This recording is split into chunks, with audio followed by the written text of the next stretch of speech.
Sana si brother kanina. Sabi ko, bakit parang hindi naman siya Korean, nagkasalubong kami. Tapos buti na lang, bumalik siya, tapos tinatanong niya si Pastor praise God. Amen. At nag-CR ako, tumakas ako kanina sa kamusta ka eh. Pero hindi nakatakas, talagang napaka-galing ng Panginoon, di ba?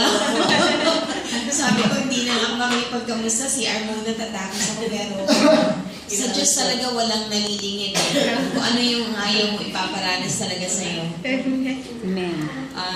Yun nga, i-share ko lang po yung kabutihan ng Diyos kasi nga, marami sa atin ang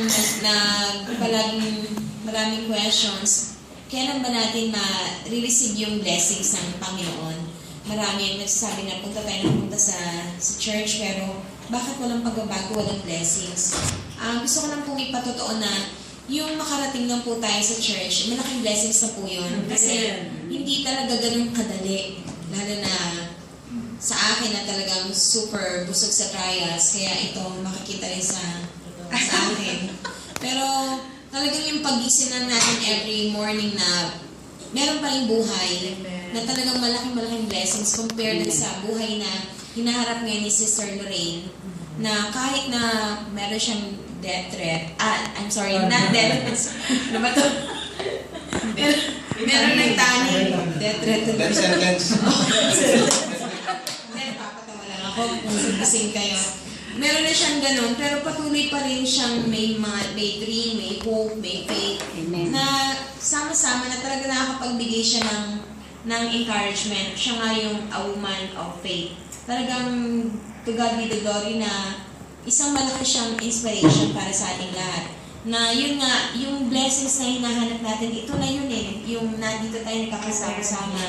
Isang malaking blessings na to. Tsaka, yun nga, yung sa pagbibigay pa rin, talaga marami nga nahihirapang magbigay, pero try po natin kasi sa pagbibigay talagang, ako po, na rin to eh, proven and tested ko na, yung sa pagbibigay talagang sulit na sulit po. Amen. Ang Diyos na buhay ay great provider. His grace is enough for us. Hindi talaga magkukulang, kaya sabihin po natin na, naku, itong perang to para to sa family ko, kailangan nila to, uunahin ko to kasi ang Lord nandyan lang naman. Pero hindi po, kung ano talaga yung para nga sa Lord. Amen. Talagang Amen. dapat na mai-part po natin para sa Kanya.